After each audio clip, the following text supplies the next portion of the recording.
श्रीमद् वाल्मीकि रामायण के अयोध्या कांड को हम देख रहे हैं। कल हमने 39वें सर्ग में देखा था कि जो श्री राम है वो अयोध्या की सीमा से काफी बाहर आ गए हैं। फिर वो वहां पर अपने मित्र को मिलते हैं। मित्र उनको बोलते हैं कि आप मेरे यहाँ शासन करो, लेकिन श्री राम उनके द्वारा लाई हुई किसी वस्तु को ग्रहण नहीं करते कि मैं तो सिर्फ वनों के और कंदमूल पे जीवित रहूंगा। लेकिन घोड़ों के लिए दाना उन्होंने स्वीकार किया। फिर वो जो उनके निषाद राज उनके मित्र आए थे और वो लक्ष्मण वो रात्रि भर जागते रहे हैं। और उस दिन भी श्री राम ने दूसरे दिन रात्रि में भी सिर्फ जल लिया था, भोजन नहीं किया था। और ये दूसरी रात्रि थी जब लक्ष्मण जी जा करके सीता माँ और श्री राम की सुरक्षा कर रहे थे। तो कल हमने यहाँ पर देखा था कि यहाँ पर कल हमने समाप्त किया था 39वें सर्ग में। तो आज हम 40वां सर्ग प्रारंभ कर रहे हैं। तो उन्होंने श्री राम जी ने उनसे कहा था कि हमें नौका ला दीजिए, नाव ला दीजिए, जिससे हम गंगा पार कर सके। तो हमने पीछे नदियां भी देख ली थी। तो श्री राम जी अभी गंगा पहुंचने से पहले 4 नदियों को पार करके आए हैं, तमसा, विश्वा, गोमती और सई। ये फिर चौथी मतलब 5वीं नदी जो है वो गंगा जी है। तो अब गंगा जी के पार वो जाएंगे। गंगा के पार प्रभातायां तु शर्वर्यां पृथुवक्षा महायशः उवाच रामः सौमित्रीं लक्ष्मणं शुभलक्षणम्।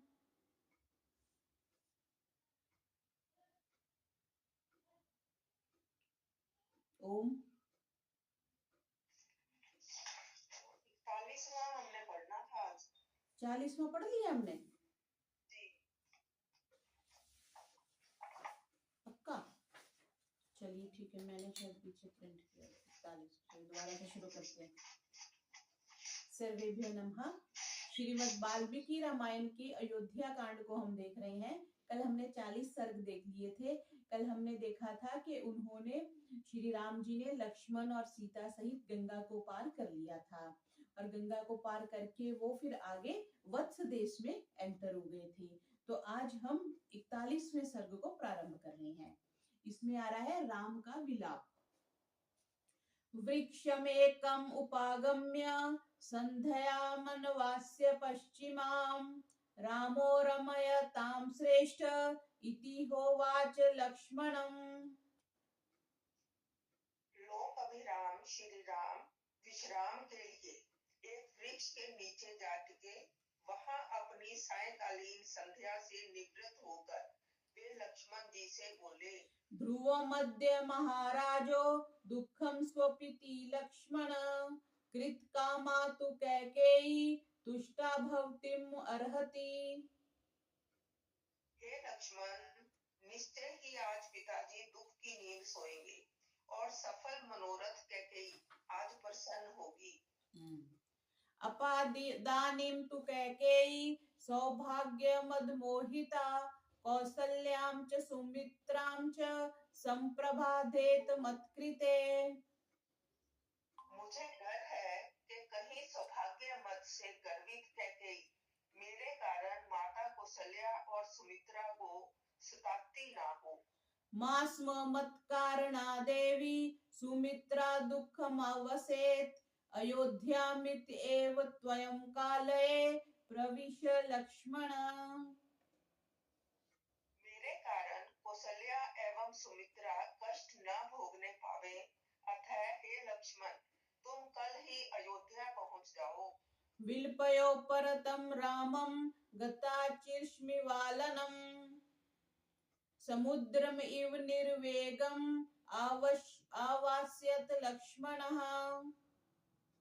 जब विलाप कर श्री राम ज्वाला रहित अग्नि और वेग रहित समुद्र के समान शांत हो गए, तब लक्ष्मण जी उन्हें समझाने लगे। जैसे गुस्से के बाद कोई शांत होता है, तो क्रोध के बाद ऐसे मतलब विलाप करने के बाद कौन से उदाहरण दिए कि ज्वाला रहित अग्नि, अग्नि में ज्वाला नहीं हो तो वो ज्वाला रहित हो गई, शांत हो गई। और वेग रहित समुद्र, समुद्र भी रात्रि में शांत होता है या अर्ली मॉर्निंग शांत होता है। भिन्न भिन्न समय है, वो चंद्रमा की तिथियों पे डिपेंड करते हैं। न एतद् औपायिकं राम यदिदं परितप्यसे विषादयसि सीतां च मां चैव पुरुष शर्भ। हे राम, आपको इस प्रकार संतप्त होना उचित नहीं, क्योंकि आपके दुखी होने से मुझे और सीता जी को भी दुख होता है। तो लक्ष्मण जी कह रहे हैं आप दुखी होते हो तो हम भी दुखी होते हैं। न च सीता त्वया हीना न चाहमपि राघव मुहूर्तमपि जीवावो जलान मत्स्या विवोधृतौ। हे राम, मैं और सीता आपके बिना एक क्षण भी उसी प्रकार जीवित नहीं रह सकते जिस प्रकार जल से निकली हुई मछली एक क्षण भर भी नहीं जी सकती। तभी तो वो साथ गए ना, लक्ष्मण जी की भी उन पे डिपेंडेंस थी और सीता जी की भी। न हि तातम न शत्रुघ्नम न सुमित्राम परंतप द्रष्टुमिच्छेयम आद्यम स्वर्गम वापि त्वया विना। हे शत्रुओं का मान मर्दन करने वाले, मैं आपके बिना न तो अपने पिता को, न अपने सहोदर शत्रुघ्न को और न अपनी जननी माता सुमित्रा को ही देखना चाहता हूँ। यही नहीं, मुझे तो आपके बिना स्वर्ग जाने की भी इच्छा नहीं है। ये बात पीछे भी आई थी, लक्ष्मण जी ने कहा था ना कि मैं तो स्वर्ग भी नहीं चाहता आपके बिना। स लक्ष्मण से उत्तम पुष्कलम वचो निशम्य च एवं वनवास समादरात् समाः समस्ता विदधे परन्तपः प्रपद्य धर्मं सुचिराय राघवः। इस प्रकार लक्ष्मण की उपदेश पूर्ण उत्तम बातों को आदर पूर्वक सुनकर शत्रुहंता राम ने वानप्रस्थ शर्मोचित नियमों का पालन करते हुए 14 वर्ष तक वन में रहने का निश्चय किया। वानप्रस्थ के लिए सेवा लिखा है ना, समाज की वानप्रस्थी लोग समाज की सेवा करते हैं, तो कह रहे हैं कि मैं 14 वर्ष तक वन में ही रहूंगा। आगे 42वां सर्ग, भरद्वाज के आश्रम में। तो सबसे पहले श्री राम जी निषाद राज को मिले और उसके बाद दूसरे जिनको मिल रहे हैं वो भरद्वाज जी हैं। ते तु तस्मिन् महावृक्षे उषित्वा रजनीं शिवां विमले अभ्युदिते सूर्ये तस्मात् देशात् प्रस्थिरे। वे तीनों उस सुंदर रात्रि को महावट वृक्ष के नीचे बिताकर प्रातः काल विमल भुवन भास्कर के उदय होने पर वहां से आगे चल दिए। ये जो महावट वृक्ष है ना, ये प्रयागराज संगम पे बताते हैं। वो धरती के नीचे है वो मंदिर, मैं गई हूँ उसमें, और नीचे जाके थोड़ा सा डर भी लगता है, काफी नीचे है वो। और वहां बताते हैं कि श्री ये जो वट वृक्ष है ये सीता जी के और राम जी के समय का है। इतना पुराना लगता तो नहीं है पर मान्यता है, या हो सकता है वो नष्ट हो गया उसके जगह दूसरा लगाओ, उस वट वृक्ष की पूजा भी करते हैं। तो वही बता रहे हैं कि वट वृक्ष, क्योंकि गंगा जी की भी बात आ गई तो संगम भी हो सकता है, शायद अगले वाले सूत्र में श्लोक में आ ही रहा है। यत्र भागीरथीं गंगाम यमुना अभिप्रवर्तते जगमुस्तम देशमुद्दिश्य विगाह्ये सुमहद्वनम्। जिस स्थान पर भागीरथी गंगा और यमुना का संगम होता था, उस स्थान को अपना लक्ष्य बनाकर वे महावन में होकर चले जाते थे। हाँ, फिर वो गंगा, वो जो स्थान है ना, वो जो मंदिर है वो कहते हैं वो सतयुग के समय का है, तो सीता जी और राम जी के समय का है। तो वही बात आ गई कि वो संगम पे जो मंदिर है वो सही बताते हैं। यथा क्षेमेन संपश्यन् पुष्पितान् विविधान् द्रुमान् निवृत्त मातरे दिवसे रामः सौमित्रिं ब्रवीत्। मार्ग में सुख पूर्वक उठते बैठते तथा फल फूलों से परिपूर्ण वनों की शोभा निहारते हुए वे चले जाते थे। जब थोड़ा दिन शेष रहा, तब श्री राम ने लक्ष्मण जी से कहा, सौमित्री, ये जब ये प्रत्यय कर देते हैं तो माता के नाम से, तो सौमित्री नाम किसका बन गया जी? लक्ष्मण जी की माता, लक्ष्मण जी का बन गया। लक्ष्मण जी की माता का नाम सुमित्रा था ना, तो ऊ को अ हो जाता है व्याकरण की दृष्टि से। प्रयाग जैसे कौशल्या है, कौशल्या को तो नहीं, जैसे छोटे ऊ की मात्रा होती है उसको बड़े ओ की मात्रा में कन्वर्ट हो जाता है। प्रयागम अभितः पश्य सौमित्रे धूम मुद्गतम अग्निर्भगवतः केतुम मन्ये सन्निहितो मुनिः। हे लक्ष्मण, देखो, प्रयाग के चारों ओर जो धुआं उठ रहा है वह मानो भगवान अग्नि देव की पताका फहरा रही है। इससे प्रतीत होता है कि महर्षि भरद्वाज का आश्रम यहीं कहीं पास ही है। हाँ, तो महर्षि भारद्वाज के आश्रम में या यज्ञ हो रहा होगा, बड़ा यज्ञ होगा, तभी धुआं है, तभी उन्होंने ये बात कही। तो इसका एक और भी कह रहे हैं कि संस्कृत के कवि ने भी इसका कुछ चित्रण किया है कि किमयं दृश्यते तात धूम पुंजोयम अग्रतः पर्यागो दृश्यते तात यजन्ते यत्र महर्षयः। लक्ष्मण जी ने पूछा कि हे भाई, ये जो सामने धूम पुंज सा उठ रहा है वह क्या है? तो यह सुन श्री राम जी ने उत्तर दिया, भाई लक्ष्मण, यह प्रयाग है, यहाँ महर्षि लोग यज्ञ करते हैं, यह उसी का धुआं है। प्रयाग का नाम प्रयाग क्यों हुआ? प्रकृष्टेन यज्ञते यस्मिन् सह प्रयागा, जहाँ में प्रकृष्ट रूप से यज्ञ किया जाए उसका नाम प्रयाग है। जैसे आजकल सब लोग कुंभ नहाने गए हुए हैं तो प्रयागराज में, तो वहां पे ये अपने हिसार से भी आदरणीय मांगे राम जी भी गए हुए हैं, कुछ लोग ये बड़ा यज्ञ कर रहे हैं वहां पर, तो यज्ञ के कारण वो प्रयाग है। याग तो हम कहते हैं यज्ञ याग करो, तो याग से प्रयाग, प्रकृष्ट रूप से जहां हमने यज्ञ किया उसका नाम प्रयाग हो गया। एक और श्लोक मिलता है, यदि कदापि पुरा पतिताश्रवः श्रुतिगता हि द्विजान च वान्यथा परमियं वसुधात्र विना क्रतुं परिव्रताश्रुजलैरिति चित्रता। प्राचीन काल में यदि किसी की आंखों से आंसू निकलते थे तो केवल यज्ञ के धुआं से, वेद के विद्वानों की आंखों से, मतलब इतना बड़ा वो यज्ञ करते थे कि उनकी आंखों से धुआं निकलता था, अन्यथा प्रजा की आंखों से कभी आंसू नहीं निकलते थे। यही भारतवर्ष की विचित्रता थी। नूनं प्राप्तः स्म संभेदं गंगा यमुनोर्वरयं तथा हि श्रूयते शब्दो वारिणो वार्घर्षजः। निश्चय ही हम लोग गंगा यमुना के संगम पर पहुंच गए हैं, क्योंकि दोनों नदियों के परस्पर संघर्षण का शब्द स्पष्ट सुनाई पड़ रहा है। ठीक है, तो गंगा यमुना के संगम पर वो श्री राम और सीता जी सबसे पहले पहुंचे। धन्विनौ तौ सुखं गत्वा लंबमाने दिवाकरे गंगा यमुनयोः सन्धौ प्राप्तुर्निल्यं मुनेः। इस प्रकार सुख पूर्वक चलते हुए एवं परस्पर वार्तालाप करते हुए वे दोनों धनुर्धारी भाई सूर्य के अस्त होते होते गंगा यमुना के संगम पर स्थित महर्षि भरद्वाज के आश्रम में पहुंचे। हुताग्निहोत्रं दृष्ट्वैव महाभागं कृताञ्जलिः रामः सौमित्रिणा सार्धं सीताया चाभ्यवादयत्। महाभाग महर्षि भरद्वाज को, जो अभी अभी अग्निहोत्र समाप्त करके चुके थे, देखकर श्री राम ने लक्ष्मण और सीता सहित उन्हें हाथ जोड़कर प्रणाम किया। वो महर्षि भारद्वाज का आश्रम भी संगम पे ही है, अभी भी उसके कुछ, अभी तो नया खैर बना दिया होगा, लेकिन उसको महर्षि भारद्वाज का ही आश्रम कहते हैं।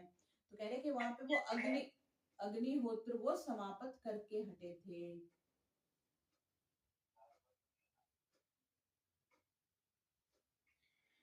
पुत्रो दशरथ सयावां भगवन् राम लक्ष्मणौ भार्या ममयं वैदेही कल्याणी जनकात्मजा। अपना परिचय देते हुए राम ने कहा, भगवान, हम दोनों राम और लक्ष्मण महाराज दशरथ के पुत्र हैं, और यह कल्याणी सीता मेरी धर्मपत्नी और राजा जनक की पुत्री है। ऐसा विधान है कि जहां भी आप जाओ, भले ही वो आपसे परिचित हैं, लेकिन जैसे उस पीछे आए थे ना कि प्रणाम करते हैं तो भी अपना नाम बताते हैं, और जहां भी जाओ तो अपना परिचय जरूर देते हैं। परिचय कैसे दिया कि हम महाराज दशरथ के पुत्र हैं, ठीक है, और सीता जी का भी दिया कि ये महाराज जनक की पुत्री हैं। पित्रा नियुक्ता भगवन् पर्यवेक्ष्यामस्तपोवनं धर्ममेव चरिष्यामस् तत्र मूलफलाशनः। भगवान, हम लोग पिताजी की आज्ञा अनुसार तपोवन में प्रवेश करेंगे और फल मूल खाते हुए धर्म का आचरण करेंगे। देखो ये नहीं कहा कि हमें वनवास दे दिया या हमें राज्याभिषेक की जगह ये मिला, सिर्फ साधारण बोला कि पिताजी की आज्ञा अनुसार हम तपोवन में जाएंगे। तस्य तद्वचनं श्रुत्वा राजपुत्रस्य धीमतः उपानयत धर्मात्मा गाम अर्घयम् उदकं ततः। बुद्धिमान राजकुमार राम के इस वचन को सुनकर धर्मात्मा भरद्वाज उनके स्वागतार्थ चरण धोने के लिए जल, अर्घ्य अर्थात मुख धोने के लिए जल और मधु परक लाए। हाँ, मधु पर्क होता है ना, शहद मिश्रित जो विवाह से पहले भी कन्या पति को देती है ना, वो मधु पर्क होता है। तो वो मीठा, मतलब जैसे आजकल हम कोई आता है तो मीठा खिलाते हैं उसको। तो मुझे याद है कई बार हम नमकीन का पीछे से प्रचलन हो गया था, तो मेरे पिताजी बोलते ले नमकीन भी किसी को कोई खिलाने की चीज होती है, किसी को खिलाना है तो मीठा खिलाया जाता है, ये अपनी परंपरा है। नाना विधान नरसन्नान वन्य मूल फलाश्रयान तेभ्यो ददौ तप्तपा वासं च एव अन्वकल्पयत्। महर्षि भरद्वाज ने उनके लिए नाना प्रकार के अन्न, रस तथा वन में उत्पन्न होने वाले फल फूल दिए और रहने के लिए स्थान आदि की व्यवस्था की। देखो उन्होंने आते ही कह दिया। अब क्या होता है, जैसे अभी किसी हम क्या अगर किसी को बताते नहीं है, वो हमारे लिए भोजन तैयार करके, जैसे वो राजा निषाद राज लेके आ गए थे तो उन्होंने मना किया, तो यहाँ पर उन्होंने एंट्रेंस पे कह दिया कि हम फल मूल ही खाएंगे। ऐसा ना हो कि वो भोजन चपाती चावल जो भी उस समय खाते थे कि उसकी व्यवस्था करें और फिर वो मना करें। तो इसी तरह ये एक सभ्यता है कि आपको जहां जाना है तो आप सूचित करें कि मैं ये भोजन लूंगा या ये नहीं लूंगा। प्रतिगृह्यं च तामर्चाम् उपविष्टं च स राघवं भरद्वाजो अब्रवीद वाक्यं धर्मयुक्तमिदं तदा। महर्षि के उस आतिथ्य को स्वीकार कर जब श्री राम निवृत्त होकर बैठ गए, तब महर्षि भरद्वाज उनसे ये धर्म युक्त वचन बोले। चिरस्य खलु काकुत्स्थ पश्यामि त्वाम् इहागतं श्रुतं तव मया चेदं विवासनं कारणम्। हे काकुत्स्थ, बहुत दिनों के पश्चात आज मैं पुनः तुम्हें इस आश्रम में आया हुआ देखता हूँ। आपके अकारण वनवास के विषय में भी मैंने सुन लिया है। जब पहले महर्षि विश्वामित्र इनको लेके गए थे ना, श्री राम जी को और लक्ष्मण जी को, आपको स्मरण होगा, तब भी वो पहले महाराज महर्षि भारद्वाज जी के आश्रम में गए थे। तभी उन्होंने कहा ना, पुनः आपको आश्रम में देख करके मुझे अच्छा लग रहा है। तो भाषा भी हमें देखनी होती है कि क्या कहा जा रहा है। चिरस्य खलु काकु, चिर चिर में बहुत दूर के दिनों के बाद, पश्यामि त्वाम इहागतम श्रुतम तव मया चैदम विवासनम, विवासन निर्वासनम कह देते ना, वो निर्वास पे गए हो, जैसे विदेश यात्रा जिसको कहते हैं उसको निर्वासन भी कह देते हैं, या जिसको जैसे काले पानी पे भेज देते थे तो उसको भी निर्वासन कहते थे। तो यहाँ पे सुंदर वचन आया विवासन। अवकाशो विविक्तोयम महानद्यो समागमे पुण्यश्च रमणीयश्च वस्त्विह भवान सुखम। महानदियों गंगा यमुना के संगम पर यह पवित्र, रम्य तथा एकांत खुला स्थान है। आप यहाँ सुख पूर्वक वास करें। एवमुक्ता स वचनं भरद्वाजेन राघवः प्रत्युवाच शुभं वाक्यं रामः सर्वहिते रतः।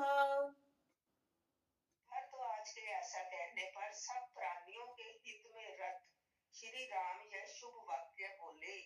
भगवन्नितः आसनः पौरजानपदो जनः सुदर्शमिह मां प्रेक्ष्य मन्येऽहमिममाश्रमम् आगमिष्यति वैदेहीं मां चापि प्रेक्ष्य को जनः अनेन कारणेन अहमिह वासं न रोचये। भगवान, यह वास स्थान जनपद और पूर्ववासी लोगों को बहुत निकट पड़ेगा, अतः मुझे और सीता जी को देखने के लिए वे लोग सरलता पूर्वक यहाँ आ जाया करेंगे, इसलिए मुझे यहाँ रहना उचित नहीं जान पड़ता। क्योंकि प्रयागराज अयोध्या के तो बहुत पास ही है, तो इसलिए कह रहे हैं कि वो लोग आ जाएंगे तो फिर हमारे लिए यहाँ ठीक नहीं रहेगा। एकांते पश्य भगवान आश्रम स्थानम उत्तमम रमते यत्र वैदेही सुखरहा जनकात्मजा। भगवान, कोई ऐसा एकांत और उत्तम स्थान आश्रम के लिए बताइए जहाँ सुख पाने योग्य सीता जी का मन लग सके। एतत् श्रुत्वा शुभं वाक्यं भरद्वाजो महामुनिः राघवस्य ततो वाक्यम् अर्थग्राहकम् अब्रवीत्। श्री राम के इन वचनों को सुन महामुनि भरद्वाज उनसे यह अर्थपूर्ण वचन बोले। 10 क्रोश इतस्तात गिरिरयस्मिन् निवत्स्यसि महर्षि सेवितः पुण्यः सर्वतः सुख दर्शनः। एक वत्स, यहाँ से 10 कोस पर महर्षियों से सेवित चारों ओर नयनाभिराम दृश्यों से युक्त पवित्र पर्वत है, वहां पर तुम सुखपूर्वक निवास कर सकोगे। यहाँ से 10 कोस मीन्स 10 मील हो गया ना, कोस मील को कहते हैं, नहीं कोस कम होता है मील से। इसका देखेंगे, ये मैंने लिखा हुआ है कहीं अपने नाना जी से कि कोस कितना होता है, इसकी कैलकुलेशन क्या है। तो मतलब पास में ही कोई एक जगह है, उस पर आप जा सकते हो।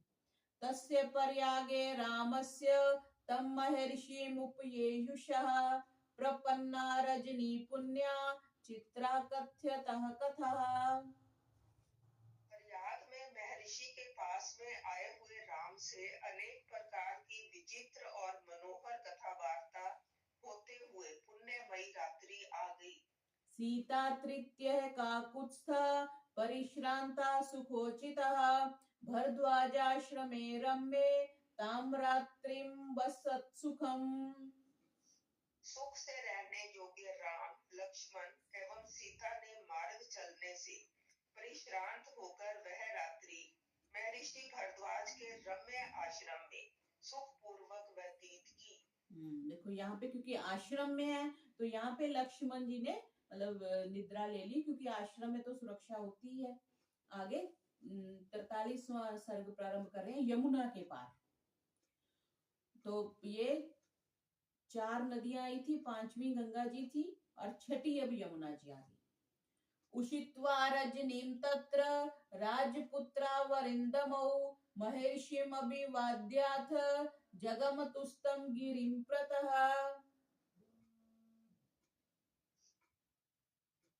शत्रुओं का दमन करने वाले श्री राम और लक्ष्मण महर्षि भरद्वाज के आश्रम में एक रात्रि बिताकर प्रातः काल होते ही महर्षि को प्रणाम कर चित्रकूट पर्वत की ओर प्रस्थानित हुए।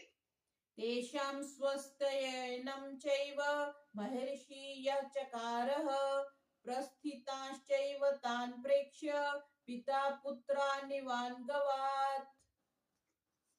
महर्षि भरद्वाज ने उनके लिए स्वस्त्यन अर्थात वेद मंत्रों का पाठ किया।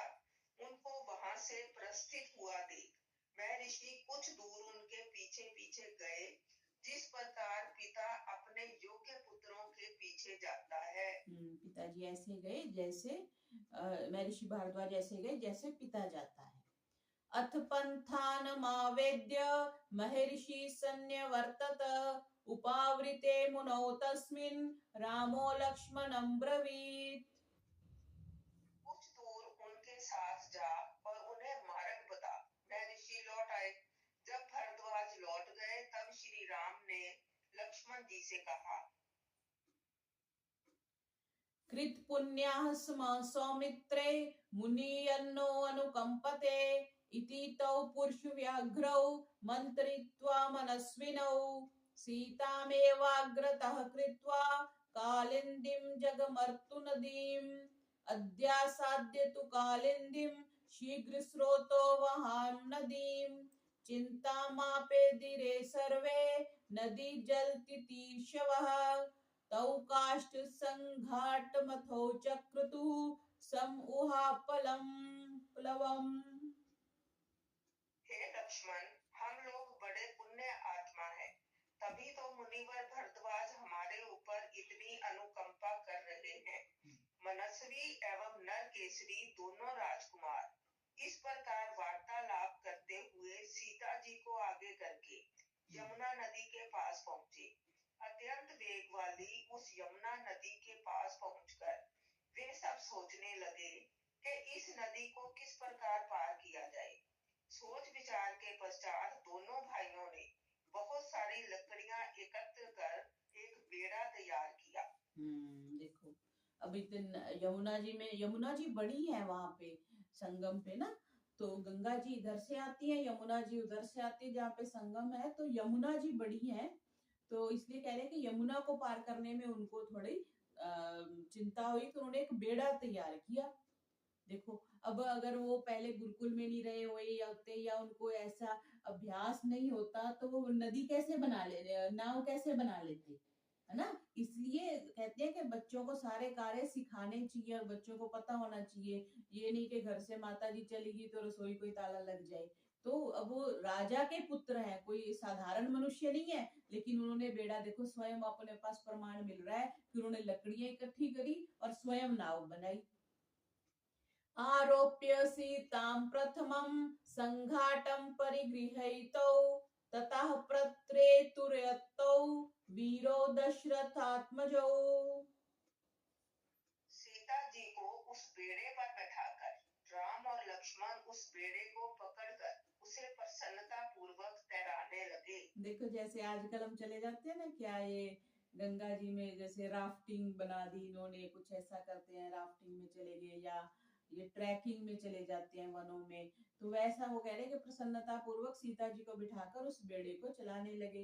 या जैसे छोटी नदी होती है तो बच्चे, हमने अभी भी देखा है गांव में, वो एक फट्टा सा लेके उस पे बैठ जाते हैं और उसको पार करते हैं, तो ऐसा कुछ उन्होंने बनाया। ते तीर्णः पल्वमुत्सृज्य प्रस्थाय यमुनावनात् श्यामं न्यग्रोधाम सेदुः शीतलं हरितच्छदम्।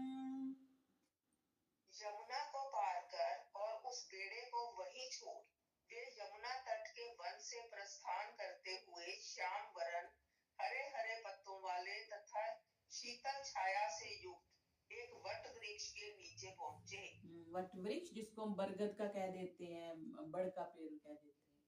विहृत्येत बहिर्न पूगनादिते शुभे वने वारवानारयायुते समम नदीं प्रमुत्पेत्य सम्मतं निवासम अजगम मुर्दीन दर्शनः। दोनों भाइयों ने सीता सहित उस मनोहर वन में जो मयूरों के शब्दों से निनादित तथा हाथी और वानरों से युक्त था, विहार कर नदी तट पर एक सुंदर समतल स्थान पर, जो सीता जी को भी पसंद था, निर्भय होकर वास किया। तो नदी के किनारे जो स्थान था उस पर उन्होंने निवास किया। चतुष्टवारी सर्ग 44वां सर्ग, इसमें चित्रकूट में निवास। चित्रकूट, हाँ चित्रकूट भी हम गए थे तब।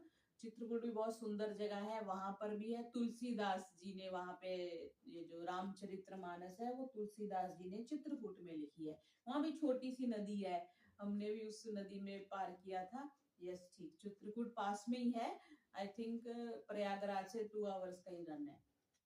अथ रात्र्यां व्यतीतायाम अवसुप्तम अनंतरम प्रबोधयामास शनैर्लक्ष्मणं रघुनंदनः।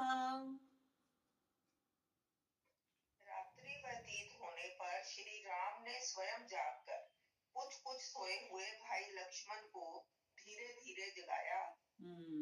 तो पहले राम जी उठे, उन्होंने लक्ष्मण जी को जगाया। तो यहाँ पे ये कह रहे हैं कि ऐसी भ्रांति है कि लक्ष्मण जी वनवास में 14 वर्ष ना सोए थे, ना ही वे कोई आहार लेते थे, पर इससे स्पष्ट होता है कि वो सोए हुए तो थे। तो जब वे सोते ही नहीं थे तो राम ने उन्हें जगाया कैसे? तो इस श्लोक के अनुवाद में तिलक टीकाकार ने कुछ लिखा है, एतेन चतुर्दश वर्ष पर्यंतम लक्ष्मणा स्वापहीनो न आहारश्चरेति लोक प्रवादो अपास्ता। तो ये लोक अपवाद है कि वो 14 वर्ष सोए नहीं, क्योंकि ये महर्षि वाल्मीकि का हमें प्रमाण मिलता है कि वो सो रहे थे और श्री राम जी ने उनको जगाया। ऐसा होता होगा कि जहाँ पे सुरक्षा नहीं है वहां पर वो जागते होंगे। सौमित्रे शिणुवन्यानां वल्गुव्याहरतां स्वनं संप्रतिष्ठामहे कालः प्रस्थानस्य परन्तप। हे लक्ष्मण, देखो ये वन के तोता, मैना, कोयल आदि पक्षी कैसे मधुर स्वर से चहक रहे हैं। हे परंतप, मार्ग चलने के लिए यही उत्तम समय है, अतः हमें यहाँ से चल देना चाहिए। ससुप्तः समये भ्रात्रा लक्ष्मणः प्रतिबोधितः जहो निद्रां च तन्द्रां च प्रसक्तं च पथि श्रमम्।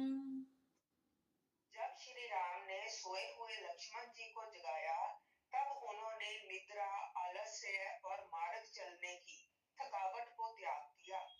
ततः उत्थाय ते सर्वे सपृष्ट्वा नद्याः शिवं जलं पन्थानं ऋषिनामदिष्टं चित्रकूटस्य तं ययुः।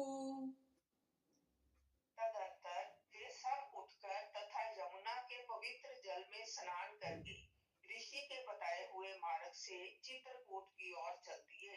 तत्स्थौ पादचारेण गच्छन्तौ सह सीतया रम्यमासेदतुः शैलं चित्रकूटं मनोरमम्।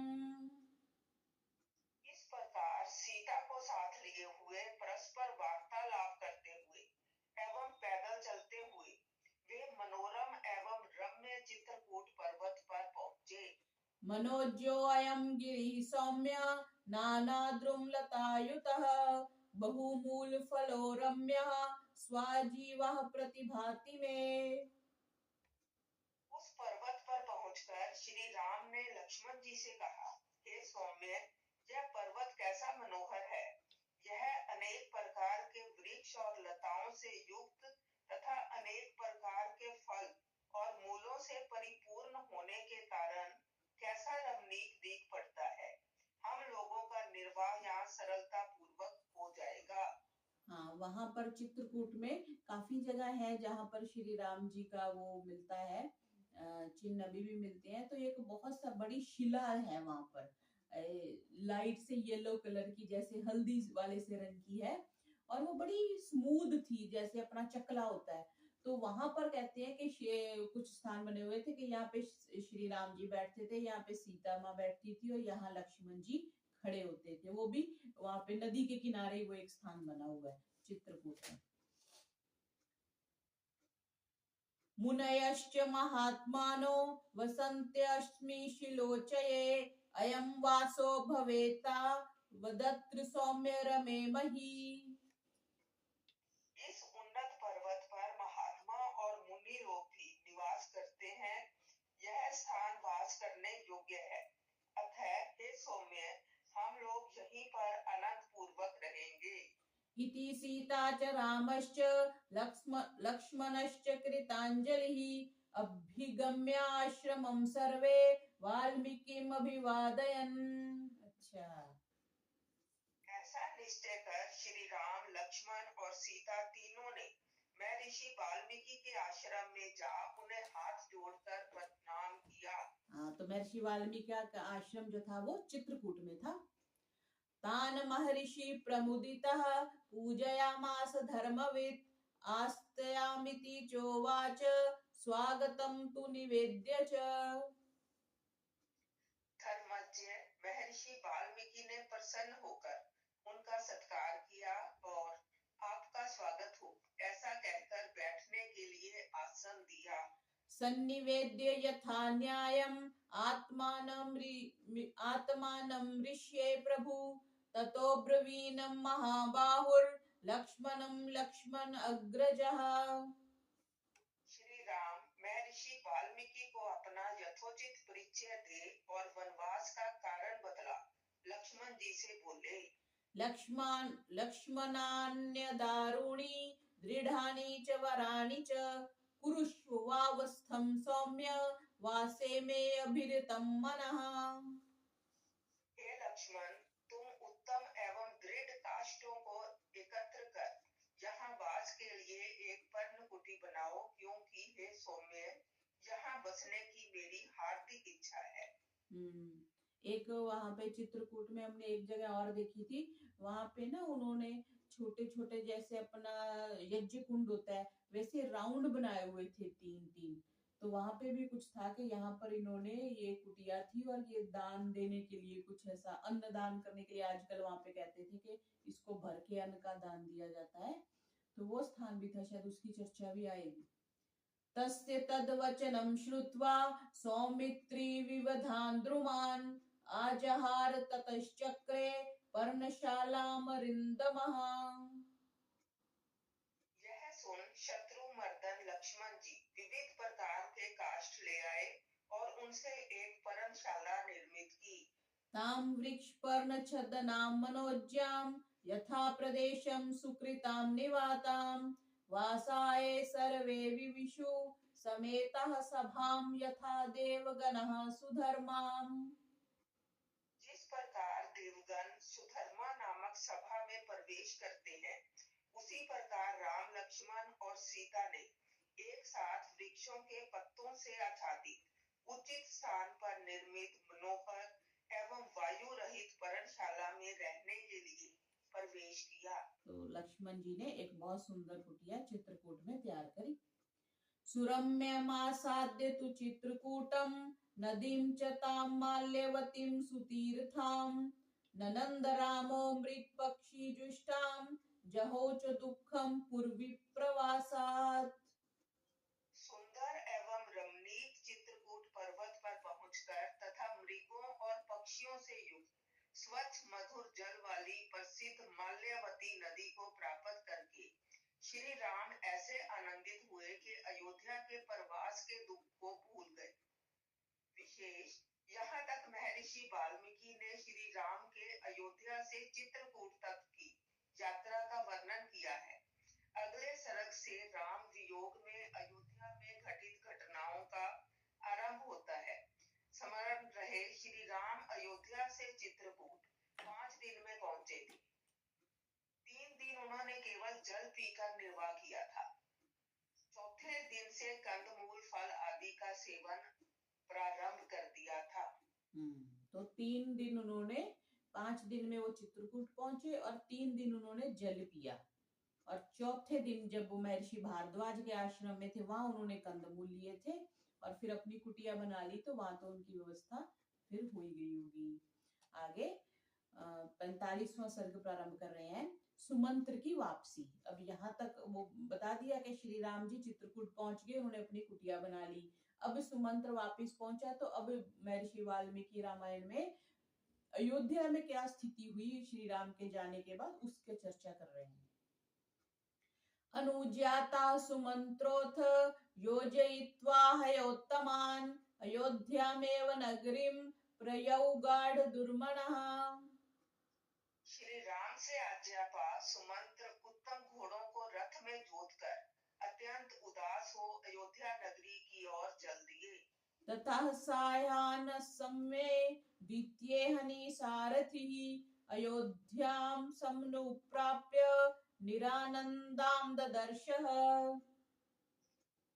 शंखवेरपुर से प्रस्थानित होकर दूसरे दिन सायंकाल सुमंत्र आनंद रहित अयोध्या नगरी में पहुंचे। सुमंत्रमभियान्तं तं शतशोऽथ सहस्रशः क्व रामिति पृच्छन्तः सूतमभ्यद्रवन्नरः।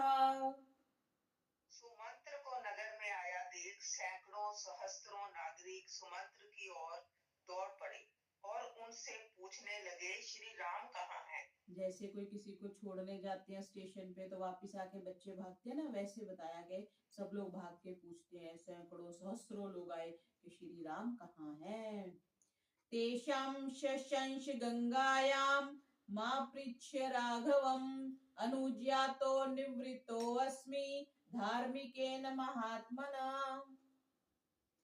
सुमंत्र ने उन्हें बताया कि गंगा के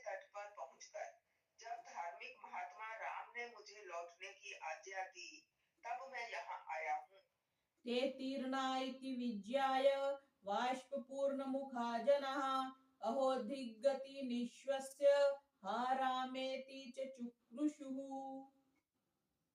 श्री राम को गंगा पार उतरा जानकर अश्रुपूर्ण मुख अयोध्यावासी अहो धिक्कार ऐसा कहते हुए दीर्घ श्वास लेते हुए हा राम कहकर विलाप करने लगे। क्योंकि अयोध्या से प्रयागराज की दूरी तो काफी है ना, तो अब क्योंकि गंगा तो प्रयागराज में ही है, अयोध्या में तो गंगा जी नहीं है, तो इसलिए वो डिस्टेंस ज्यादा हो गया, इसलिए वो दुखी हो गए कि वहां तक तो पहुंचना संभव नहीं है। शुश्राव च वचस्तेषां वृन्दं वृन्दं च तिष्ठितां हतः स्म खलु येनेह पश्यामिति राघवम्। स्थान स्थान पर टोलियों में खड़े हुए लोगों को सुमंत्र ने यह कहते हुए सुना, हाँ हम लोग तो मारे गए जो इस रथ में श्री राम को नहीं देख रहे हैं। स राजमार्ग मध्येन सुमन्त्रः पिहताननः यत्र राजा दशरथस् देवोपयोः गृहम्। राजमार्ग में इस प्रकार का विलाप सुन सुमंत्र ने अपना मुंह ढक लिया और वे बड़ी शीघ्रता से महाराज दशरथ के देवोपम भवन की ओर चले। अभिगम्य तमासीनं नरेन्द्रमभिवाद्य च सुमन्त्रो रामवचनं यथोक्तं प्रत्यवेदयत्। महाराज के पास पहुंचकर सुमंत्र ने उन्हें प्रणाम किया और श्री राम ने जो संदेश दिया था उसे ज्यों का त्यों महाराज से निवेदन कर दिया। श्री राम ने ये कहा था ना कि मुझे अयोध्या छोड़ने का भी दुख नहीं है और वन की प्राप्ति का भी दुख नहीं है, और अब मतलब मैं खुश हूँ, ऐसा बताना चाह रहे थे कि हमारे उनकी वजह से दशरथ जी दुखी ना हो। स तूष्णीमेव तच्छ्रुत्वा राजा विभ्रांत चेतनः मूर्छितोऽन्यपत तद्भूमौ राम शोकाभिपीडितः। महाराज ने इन बातों को शांति पूर्वक सुना। तदंतर पुत्र वियोग शोक से व्याकुल होने के कारण वे मूर्छित होकर पृथ्वी पर गिर पड़े। ये तुम पीछे से देख रहे हैं कि राजा दशरथ बार बार गिर जाते हैं मूर्छित होकर के।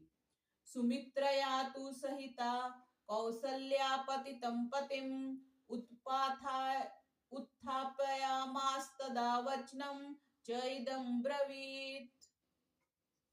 सुमित्रा की सहायता से महारानी कौशल्या ने भूमि पर पड़े हुए महाराज को उठाया और उनसे बोली, इमं तस्य महाभाग दूतं दुष्करकारिणः वनवासादनुप्राप्तं कस्मानः प्रतिभाषसे।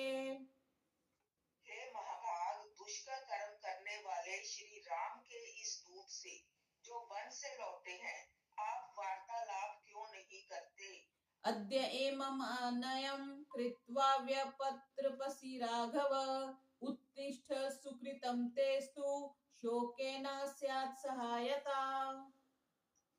हे राघव राम के वनवास रूपी अन्याय को करके अब आप लज्जित क्यों होते हैं। उठो उठो आपका कल्याण हो, अब इस शोक से कोई लाभ नहीं है। हाँ ये बात तो सही है ना, अन्याय तो किया ही ना श्री राम पे, बिना किसी गलती के उनको वनवास दिया। जैसे हम अंग्रेज लोग हमारे स्वतंत्रता सेनानियों को काला पानी भेजते थे क्योंकि आपने अंग्रेजों के खिलाफ कुछ किया, तो ऐसा करते, तो राम जी को तो बिना किसी दोष के कारण, बिना किसी पाप के कारण, बिना किसी गलती के कारण न्याय वनवास मिला। तो कह रहे हैं कि अब जब अन्याय कर ही लिया तो अब लज्जित होने का कोई मतलब नहीं है।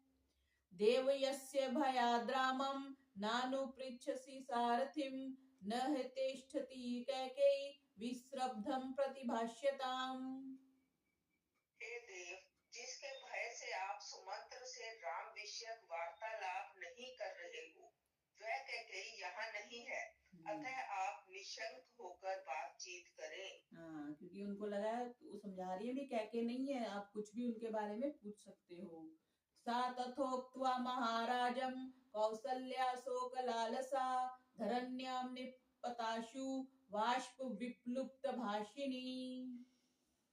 महाराज से ऐसा कहकर शोकाकुल कौशल्या का कंठ भर आया और वे मूर्छित होकर भूमि पर गिर पड़ी। क्योंकि कौशल्या तो उनकी माता सगी माता जी थी, तो वो भी भूमि पर गिर पड़ी उनको स्मरण करके। आगे दशरथ का विलाप 46वें सर्ग में। प्रत्याश्वस्तो श्वस्तो यदा राजा मोहात् प्रत्यागतः पुनः अथाजुहाव तं सूतम् उवाच परम आर्तवत्। कुछ देर पश्चात जब महाराज उपचार द्वारा सचेत हुए, तब उन्होंने सूत को बुलाकर अत्यंत दीन एवं दुखी होकर कहा, सूत यद्यस्ति ते किंचन मया तु सुकृतं कृतं त्वं प्रापयाशु मां रामं प्राणाः संत्वरयन्ति माम्। हे सूत, यदि मैंने तुम्हारा लेश मात्र भी उपकार किया हो, तो तुम मुझे शीघ्र राम के पास पहुंचा दो, क्योंकि मेरे प्राण शरीर से निकलने के लिए शीघ्रता कर रहे हैं। यद्यद्यापि ममैवाज्या निर्वर्तयतु राघवं न शक्ष्यामि विना रामं मुहूर्तमपि जीवितुम्। अथवा यदि अब भी श्री राम मेरी आज्ञा मान वन से लौट सके, तो तुम जाकर उन्हें लौटा लाओ, क्योंकि राम के बिना मैं एक मुहूर्त भी जी नहीं सकता। तो दशरथ जी अब विलाप करने लगे कि मैं उनके बिना नहीं जी सकता, अब उनको लौटा लाओ। अब तो वीडियो कॉल हो जाती है, बात हो जाती है ना। फिर भी कई लोग बड़े विचलित होते हैं बच्चों को दूर करके। तब तो कुछ ऐसा था भी नहीं, कोई फोन कॉल नहीं, कोई टेलीग्राम नहीं, कोई पत्र नहीं, पता नहीं, तो इसलिए ज्यादा वो दुखी हो रहे हैं। अतो नु किम दुखतरम यो अहमिश्वाकुनंदनम इमामुवस्थामापन्नौ नेह पश्यामि राघवम्। हाँ, इससे भी अधिक क्या कोई दुख की बात होगी कि मैं मरते समय भी इक्ष्वाकु कुल नंदन श्री राम को नहीं देख सकता। हा राम रामनुजहा वैदेही तपस्विनी न माम जानीत दुखेन म्रियमाण मनाथवत्। हा राम, हा लक्ष्मण, हा तपस्विनी सीता, तुम नहीं जानते कि मैं अनाथ के समान अत्यंत कष्ट से मर रहा हूँ। इसकी एक और व्याख्या इन्होंने करी है।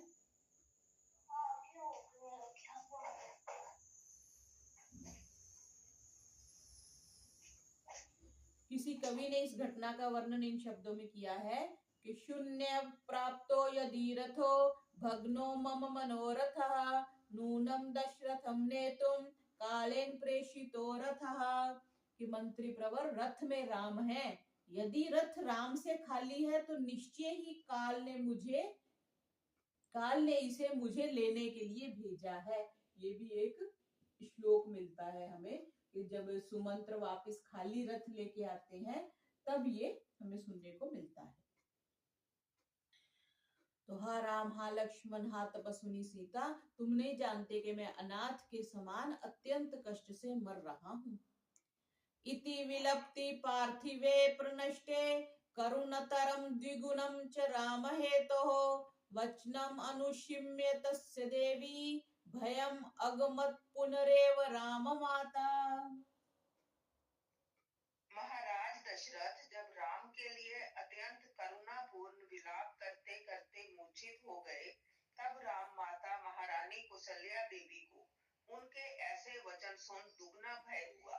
कौशल्या भयभीत हुई कि कहीं महाराज के प्राण पखेरु न उड़ जाए। ततो भूतो उपसृष्टेव वेपमाना पुनः पुनः धरण्यां गत सत्तवेव कौसल्या सूतमब्रवीत्।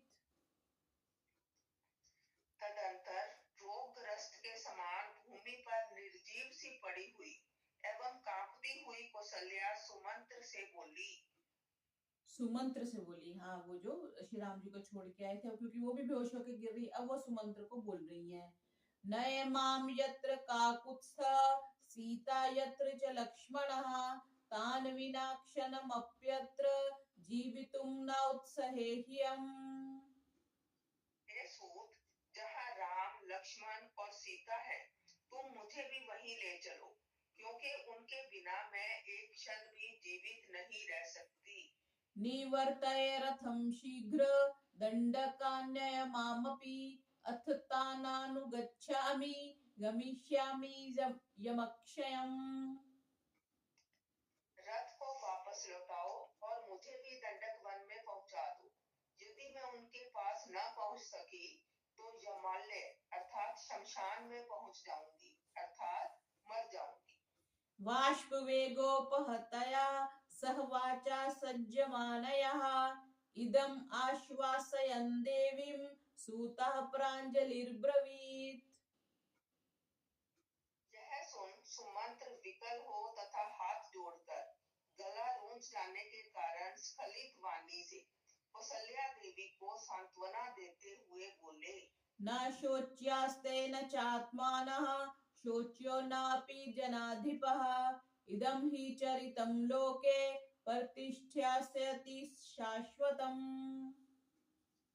हे देवी, तुम राम, लक्ष्मण एवं सीता के लिए, अपने लिए और महाराज के लिए तनिक भी चिंता मत करो। पिता की आज्ञा मानकर वन जाने का श्री राम का आदर्श चरित चिरकाल तक संसार में प्रतिष्ठित रहेगा। इस प्रकार सुमित्र ने बताया कि आप चिंता मत करो, वो उनका चिरकाल तक उनका वन में जाना जो है वो प्रतिष्ठित रहेगा। वो तो है ही, तभी हम आज वाल्मीकि रामायण पढ़ रहे हैं श्री राम के कारण ही। तो इस प्रकार आज हमने 46वां सर्ग श्रीमद् वाल्मीकि रामायण की अयोध्या कांड का संपूर्ण किया। बोलिए मर्यादा पुरुषोत्तम श्री रामचंद्र की